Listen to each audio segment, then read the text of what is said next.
ഈ വീഡിയോ കുറച്ച് കഴിഞ്ഞിട്ട് ചെയ്യണമെന്ന് വിചാരിച്ച വീഡിയോ ആയിരുന്നു.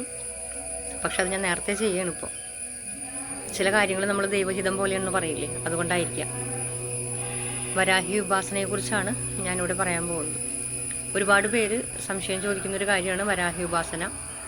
തികച്ചും എൻ്റെ വ്യക്തിപരമായ അനുഭവത്തിൽ നിന്ന് എനിക്കറിയാവുന്ന കാര്യങ്ങൾ മാത്രമാണ് ഞാനിവിടെ പ്രസൻറ്റ് ചെയ്യുന്നത്. വരാഹി ഉപാസന എന്നല്ല, ദേവി ഉപാസന ഏത് തന്നെ ആയിരുന്നാലും അല്പം ബുദ്ധിമുട്ടി ചെയ്യേണ്ട ഒരു കാര്യമാണ്. അതായത് കുറച്ച് റിസ്ക് എടുത്ത് തന്നെ നമ്മൾ പോകേണ്ടി വരും മുന്നോട്ട്. അതായത് അത് മുടങ്ങാതെ കൊണ്ടുപോകാനൊക്കെ നല്ല പാടാണ്.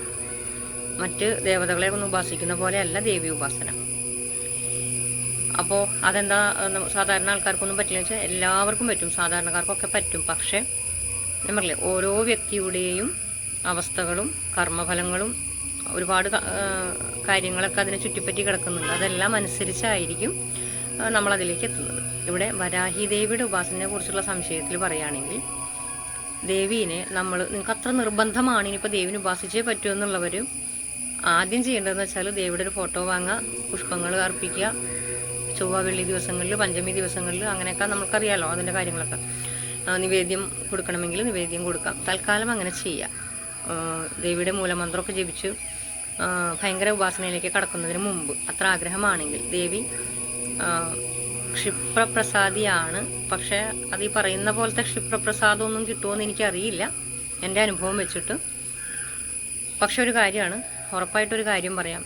ദേവീനെ ഉപാസിക്കുന്ന എല്ലാവർക്കും ലൈഫിൽ നമ്മൾ ചിന്തിക്കാത്ത രീതിയിലുള്ള മാറ്റങ്ങളുണ്ടാവും. പക്ഷെ ഞാൻ നേരത്തെ പറഞ്ഞ പോലെ ഒരു വലിയ പ്രോസസ്സാണത്. അത്ര ഈസിയാണെന്ന് ഞാൻ പറയില്ല.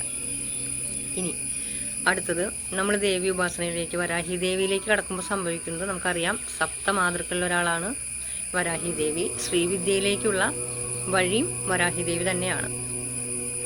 നമ്മളെ ശ്രീവിദ്യയിലേക്ക് എത്തിക്കുന്നത് വരാഹി ഉപാസന ചെയ്യുമ്പോഴാണ്. മനസ്സിലായില്ലേ? അപ്പോൾ ദേവി എന്താ ചെയ്യണമെന്ന് വെച്ചാൽ ഒരു കംപ്ലീറ്റ് അഴിച്ചുപണി ഇങ്ങോട്ട് നടത്തും. അത് നമ്മൾക്ക് സ്വപ്നത്തിൽ പോലും ചിന്തിക്കാൻ പറ്റാത്ത രീതിയിലുള്ള അഴിച്ചുപണികൾ നടത്തും ദേവി. ചുരുക്കി ഒന്നുകൂടി സിമ്പിളായിട്ട് പറഞ്ഞാലേ, നമ്മളുടെ ശരീരത്തിലെ ഓരോ ഭാഗങ്ങളും അവയവങ്ങളും ഒക്കെ യാതൊരു സെഡേഷനും തരാതെ പച്ചയ്ക്ക് അടർത്തി മാറ്റി അതൊക്കെ ക്ലീൻ ചെയ്തിട്ട് നമ്മൾ വീണ്ടും നല്ല ക്രിസ്റ്റൽ ക്ലിയർ ആക്കിയിട്ട് ജോയിൻ്റ് ആക്കി നമ്മളെ സൃഷ്ടിക്കുന്ന ഒരവസ്ഥ. അതാണ് ദേവി ചെയ്യുന്നത്. ആ പ്രോസസ്സിങ് നമ്മൾക്ക് ചിലപ്പോൾ താങ്ങാൻ പറ്റുന്നൊന്നും വരില്ല. അതുകൊണ്ടാണ് ദേവി ഉപാസനയിലേക്ക് വലിയ കാര്യത്തിൽ ദേവി ഉപാസനയൊക്കെ ചെയ്യാമെന്നും പറഞ്ഞ് ചാടി ഇറങ്ങി പുറപ്പെടുമ്പോൾ ബി കെയർഫുൾ എന്ന് പറയുന്നത് നമ്മുടെ ഗുരുക്കന്മാരൊക്കെ, അല്ലെങ്കിൽ ഗുരു വേണം എന്നൊക്കെ പറയുന്നത്. ഇനി അടുത്തത്, എന്തുകൊണ്ട്? അതായത് ദേവി നമ്മുടെ ഓരോ കോശങ്ങളിലുമുള്ള തിന്മകളെ മുഴുവൻ ക്ലീൻ ചെയ്യും. മനസ്സിലായ? നമ്മൾ ശരിക്കും പറഞ്ഞാൽ ഉടച്ചു വാർക്കുക എന്ന് പറയില്ലേ, അതാണ് ചെയ്യുന്നത്. ഉഴുത് മറിച്ച് ഉടച്ചു വാർത്തെടുക്കുക.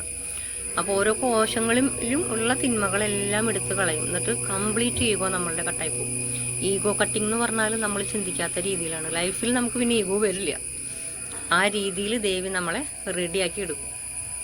അപ്പം അതുകൊണ്ടാണ് പലപ്പോഴും ഈ വരാഹിനെ ഉപാസിക്കുമ്പോൾ കൂടുതൽ പ്രശ്നമുള്ളത്. പ്രശ്നമല്ല, ദേവിയുടെ ആ പ്രോസസ്സിങ് നമുക്ക് താങ്ങാൻ പറ്റാത്തത് കൊണ്ടാണ്. ഇനി ഈസി ആയിട്ട് ദേവി ഉപാസന ചെയ്യാൻ പറ്റുന്നവരുണ്ടെങ്കിൽ അത് അവരുടെ ഭാഗ്യമാണെന്ന് ഞാൻ പറയുള്ളൂ. മുജ്ജന്മ പിന്നെ ഈ ജന്മത്തിലെയും കർമ്മഫല പുണ്യമാണത്. അവരെ ദേവി അനുഗ്രഹിക്കട്ടെ.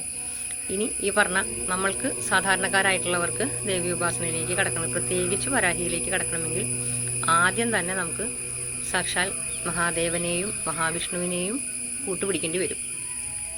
അവരിലൂടെ മാത്രമേ നമുക്ക് ദേവിയിലേക്ക് എത്തുന്നത് ഈസി ആയിട്ട് മാറുള്ളൂ. അല്ലാത്ത പക്ഷം നമ്മൾ കുറച്ച് പ്രോസസ്സിങ് കൂടുതലുണ്ടാവും. അത് നമ്മൾ ഉൾക്കൊള്ളാൻ തയ്യാറാവണം. അപ്പോൾ ഇതിൻ്റെ ബാക്കി ഞാൻ അടുത്ത വീഡിയോയിൽ പറഞ്ഞുതരാം.